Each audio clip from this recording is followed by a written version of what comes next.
स्वागत है दोस्तों आप सभी का एक नए दिन एक नई वीडियो में। तो भाई आज मैं अभी हूँ टर्मिनल 1D पे, टर्मिनल 1 के डिपार्चर पे, और मेरे को किसी काम से यहीं पे इंडिया में जाना है। ठीक है भाई, पहला मैं ना यहाँ पे मतलब गुड़गांव से मैं चला था अराउंड 6 बजे के आसपास, और मेरे को यहाँ तक पहुँचने में 45 मिनट लग गई। तो इससे भाई एक चीज़ है कि है ना, आप अगर टर्मिनल 1D पर आना चाहते हो तो टाइम से निकलो, क्योंकि सुबह भी ट्रैफिक होता है। जो अपना महिपालपुर का एरिया है या जो वहाँ पे चौक हो उसके पास काफ़ी ट्रैफिक होता है, हैवी ट्रैफिक। तो आप लोग थोड़ा सा टाइम से निकलो। अच्छा भाई, जब मैं यहाँ पे अंदर आया ना, जो पहला इंप्रेशन है ना एयरपोर्ट का, ऑब्वियसली बात है जो टर्मिनल 1 डिपार्चर है या फिर अराइवल है, इसका रिनोवेशन वर्क हुआ था लास्ट ईयर 2024 में, और अगस्त 2024 में इसका इनॉग्रेशन किया था।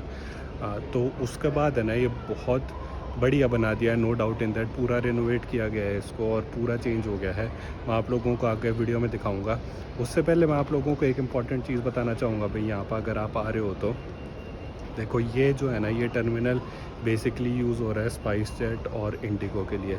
तो इसलिए है ना, यहाँ पर रश हमेशा ज़्यादा रहता है, चाहे आप सुबह आओ, चाहे आप दोपहर में आओ, चाहे आप शाम में आओ। तो इसलिए मेक श्योर करो कि एटलीस्ट आप है ना यहाँ पे एटलीस्ट 2 घंटे पहले तो आ ही जाओ, नहीं तो आप फंस जाओगे। और आपकी ये भी हो सकता है कि भाई आपको रश हो जाए बहुत ज़्यादा और आपकी फ़्लाइट भी मिस हो जाए। पहली चीज़ ये। दूसरी चीज़ भाई, यहाँ पे है ना बहुत सारी कियोस्क मशीन लगी हुई हैं, तो आपको ज़रूरी नहीं है कि आपको लाइन में लगना है। अब अपना PNR नंबर डाल लो, अब अपना बोर्डिंग पास निकालो, अब अपने बैग्स के टैग निकालो, और आगे जाके सेल्फ लगेज चेन है उस पर रख दो, या आप वहाँ पर कोई बंदा होगा वो आपकी हेल्प कर देगा। तो उससे है ना आपका जो ये टाइम बचता है ना, जो लाइन में लगने का टाइम है, और आप वो एयरलाइंस वालों से अपना बोर्डिंग पास लोगे फिज़िकली जाके, या फिर उनको डिटेल्स बता के वो आपका बोर्डिंग पास देंगे, वो वाला टाइम आपका बच जाएगा। अच्छा, एक और चीज़, यहाँ पे जो सिक्योरिटी चेक है ना, नो डाउट इन दैट बहुत बढ़िया है और बहुत स्मूथ भी है।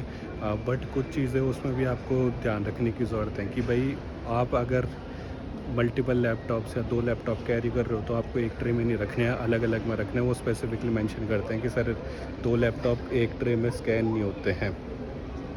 अच्छा, मैंने यहाँ पे आने के बाद एक और जो इंटरेस्टिंग चीज़ देखी, जो मेरा पहले डोमेस्टिक का एक्सपीरियंस था उसमें मैंने नहीं देखा था, कि आपका जो पूरा एक्सपीरियंस है ना बहुत ज़्यादा स्मूथ हो गया है। No doubt in that, multiple counters बन के हैं, मल्टीपल आपके पास ऑप्शंस होते हैं। ऑप्शंस इन द सेंस कि बहुत सारे सिक्योरिटी लाइन्स अवेलेबल हैं, आप उनमें से सिक्योरिटी चेक करवा सकते हो और निकल सकते हो।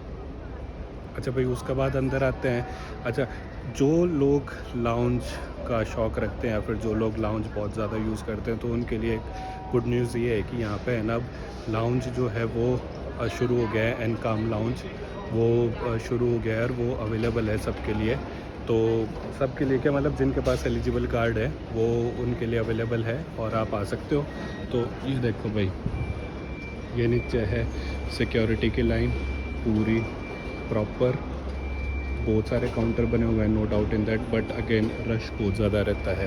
तो हाँ, मैं क्या कह रहा था, एनकाम लाउंज शुरू हो गया है, तो अगर आपके पास एलिजिबल कार्ड हो तो आप उसका बेनिफिट उठा सकते हो।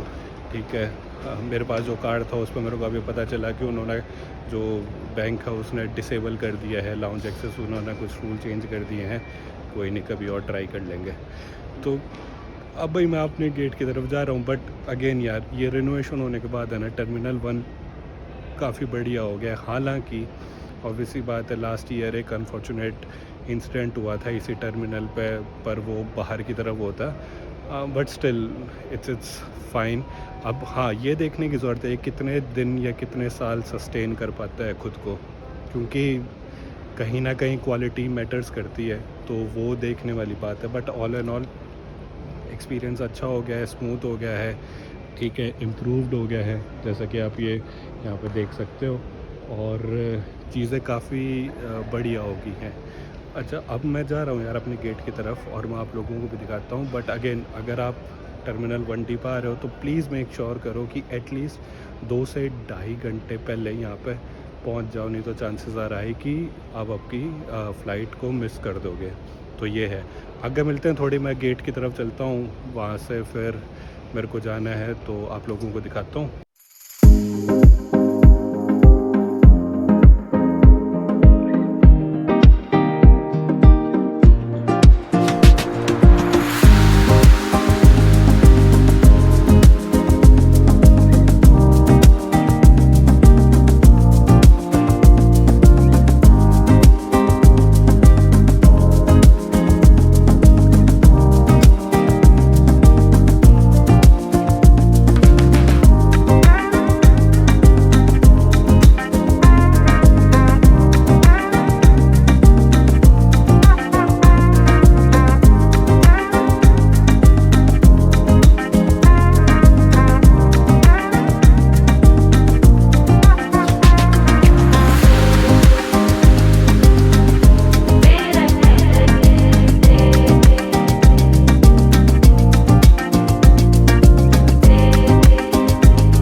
ना, ये जो अपना टर्मिनल 1D है IGI दिल्ली का, इस पर जो टोटल नंबर ऑफ़ गेट्स है ना वो 23 हैं।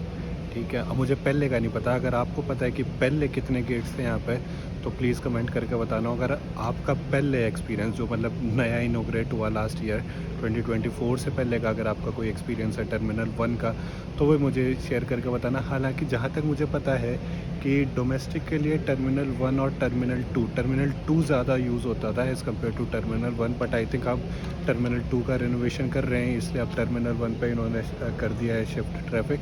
अगेन यू ना, पूरे टर्मिनल 1 पे जो मैक्सिमम अपनी प्लेन्स है वो इंडिगो एंड स्पाइस जेट के, तो एक तरीके से यहाँ पे ज़्यादातर इन्हीं की प्लेन्स है। ये बिल्कुल सिमिलर है बॉस्टन की, जैसे वहाँ जब मैं बॉस्टन गया था वहाँ पे मैंने देखा था कि वहाँ पे जेट ब्लू की मैक्सिमम थी जो डोमेस्टिक थी, उस पर मैक्सिमम प्लेन्स जो थी वो जेट ब्लू की थी।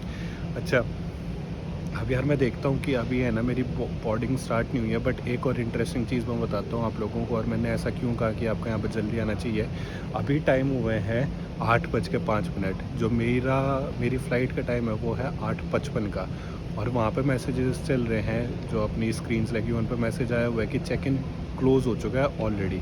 तो भाई ये एक बहुत ज़रूरी चीज़ है। अब मेरे को ये नहीं पता कि एयरलाइंस वाले वैसे ही शो करते हैं या सच में चेक इन बंद हो गया है, बट इस वजह से भी भाई सजेस्ट करता हूँ कि आप लोग है ना टाइम से आओ, अपना टाइम से अंदर चले जाओ, क्योंकि आपको पता है कि भाई दिल्ली गुड़गांव का ट्रैफिक कितना ख़तरनाक होता है। तो इससे अच्छा आपकी प्लेन में so you should come on time. देखते हैं यार अब कैसा एक्सपीरियंस रहेगा। और हाँ, मतलब मैं शायद आप लोगों को मिस कर दिया बताना, मैं हैदराबाद जा रहा हूँ तो वहाँ का भी थोड़ा बहुत एक्सपीरियंस होगा। और मैं आपको एक इंटरेस्टिंग चीज़ बताऊँगा कि अगर आपको एयरपोर्ट से किसी सिटी के किसी पार्ट में जाना है तो चीप और बेस्ट वे क्या है ट्रैवल करने का, क्योंकि अगर वहाँ पे आप कैब के रूल देखोगे ना, कैब के प्राइस देखोगे तो बहुत ज़्यादा होते हैं। मतलब मैं जितनी बार भी गया हूँ मैंने शायद ही कभी देखा हो कि मेरा जो अपना राजीव गांधी इंटरनेशनल एयरपोर्ट है उससे सिटी के अंदर जाने का प्राइस हमेशा समवेयर अराउंड 700 to 800 आता है अगर मैं कैब लेता हूँ तो। और वो लोग एक और चीज़ करते हैं, अगर आप ऊबर बुक करवा रहे हो तो दैट इज़ फाइन, बट अगर आप लोकल कैब ले रहे हो ना तो वो लोग और भी सवारी बिठाते हैं उसमें, एयरपोर्ट से बिठाते हैं बट और भी बिठाते हैं, which is like really strange. तो भाई चलता हूँ, ठीक है, अपना बैठता हूँ और फिर मैं आपको दिखाता हूँ। एक जो चीज़ मेरे को प्रॉब्लम लग रही है ना वो है यार इसकी सीट जो है ना बहुत ज़्यादा पास होती है, तो पता नहीं घुटने ढंग से फिट हो पाएंगे नहीं। हालांकि मेरे तो हो जाएंगे, बट जो ज़्यादा लंबा होता है, मेरी अराउंड 5'11" हाइट है, जो 6'2", 6'3" होते हैं उनको शायद पक्का प्रॉब्लम होती होगी। बट हालांकि इसमें देखता हूँ मैं कैसा एक्सपीरियंस रहेगा और फिर आप लोगों के साथ शेयर।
पहुंच गया हूँ अपने होटल में। ठीक है, ऐसा कुछ ये रूम दिखता है। ठीक है, अच्छा मस्त। अब मैं बताता हूँ आप लोगों को काम की बात। जैसे मैं बता रहा था कि अगर आपको जो अपना शमशादाबाद या फिर हैदराबाद एयरपोर्ट है, जो राजीव गांधी इंटरनेशनल एयरपोर्ट, उससे अगर आपको इस सिटी की साइड आना है, जैसे गच्चीबौली हो गया, हाईटेक सिटी हो गया, ये सब इनके लिए बेस्ट वे क्या है। देखो, अगर आप कैब बुक करोगे ना, तो कोई भी कैब आपकी, बीट, उबर, ओला या फिर कोई और, मेरू, कोई भी कैब आपकी 900 या 1000 रुपये से कम नहीं होगी। वो आपको ईजिली 900 से 1000 रुपये चार्ज करेंगे कैब के लिए। अच्छा, सेकंड ऑप्शन क्या है, आप थोड़ा सा बाहर आओ, जहाँ पे कैब एरिया है ना, उसी से थोड़ा सा आगे पुष्पक बसेस का स्टैंड है, वो इलेक्ट्रिक बसेस हैं बेसिकली। आप उनको ले सकते हो और उनको बैठ कर उसमें आ सकते हो। अच्छा, जो गच्ची बावली तक का उसका फेयर है वो है 250 रुपये। एक और ऑप्शन है, वहाँ पे क्या है ना, कुछ लोग जो हैं वो अपनी प्राइवेट गाड़ियाँ भी टैक्सी में यूज़ करते हैं, और वो लगभग आपको सेम अमाउंट में 250 से 300 रुपये में उसी लोकेशन पे ड्रॉप कर देते हैं। तो अगर आपको ये है कि नहीं भाई मेरे को जल्दी जाना है, मेरे पास टाइम नहीं है, या फिर आपको ये है कि नहीं यार मैं तो है ना, मेरे को सिक्योरिटी कंसर्न है, या तो मैं कैब लूँगा या फिर मैं बस से जाऊँगा, तो आप वो बस पकड़ के आ सकते हो, पुष्पक बस। उसके मल्टीपल रूट्स हैं, वो राजीव गांधी इंटरनेशनल एयरपोर्ट से सिटी की तरफ आती है, और वाइस वर्सा भी है। किराया सब फिर अराउंड 250 रुपये है। सिमिलर अगर आपको ये है कि नहीं इट्स ओके, मैं दूसरी जो शेयरिंग कैब है ये लेकर आ सकता हूँ, तो वो भी फ़ाइन है। शेयरिंग कैब में फ़ायदा ये है कि यार वो है ना, आपको जल्दी पहुँचा देती है एज़ कम्पेयर टू बस। बस थोड़ा सा टाइम लेती है, क्योंकि वो मल्टीपल स्टॉप्स पर रुकती है, उसका टाइम होता है। बट बसेस की जो अवेलेबिलिटी है ना, वो बहुत सही है। मतलब हर 10-15 मिनट में बसेस चलती हैं। तो ये है, कभी भी है ना, ये जैसे आप बाहर जाओगे ना, ये आपको टैक्सी वाले मिलेंगे, उनके ट्रैप में मत पड़ना। वो आपको जैसे गच्चीबौली है या फिर ये जो हाईटेक सिटी है, इसके आराम से बोल लेंगे आपको कि सर शेयरिंग में लेकर जाएंगे 500 रुपये, 600 रुपये, 700 रुपये। इतने देने की कोई ज़रूरत नहीं है। मैक्सिमम 300 या 350, उससे ज़्यादा उनको देने की ज़रूरत नहीं है। आराम से लेकर आओ। और अगर फिर भी वो अड़े रहते हैं, या आपको लगता है कि नहीं भाई मेरे को इसमें नहीं जाना है, मेरे को एक चीपर ऑप्शन चाहिए, तो भाई अपनी पुष्पक बस पकड़ो और बैठ कर आ जाओ। थोड़ा सा चलना पड़ेगा, but it's good, no doubt in that. तो भाई आज की वीडियो ख़त्म करते हैं यहीं पे। ठीक है, मैं पहुंच गया हूँ, मेरे को कुछ काम करना है अपना रिलेटेड ऑफिस से, और फिर मैं आपसे मिलता हूँ जब मैं यहाँ से वापस जाऊँगा। और या फिर अगर मैं हैदराबाद में कहीं घूमने जाऊँगा तो मैं आपको ये सिटी ज़रूर दिखाऊँगा। नो डाउट यहाँ पे ना गर्मी होने लगी है बहुत ज़्यादा। अभी दिल्ली में इतनी नहीं है, बट यहाँ पर बहुत ज़्यादा गर्मी होने लगी है। अराउंड समवेयर अराउंड 35 या 36 डिग्री सेल्सियस टेम्परेचर है। तो भाई गर्मी तो होने लगी है। और फिर मिलते हैं नेक्स्ट वीडियो में। तब तक आप खुश रहिए, हंसाते रहिए, लोगों को हंसते रहिए, और अपनों का ख्याल रखिए।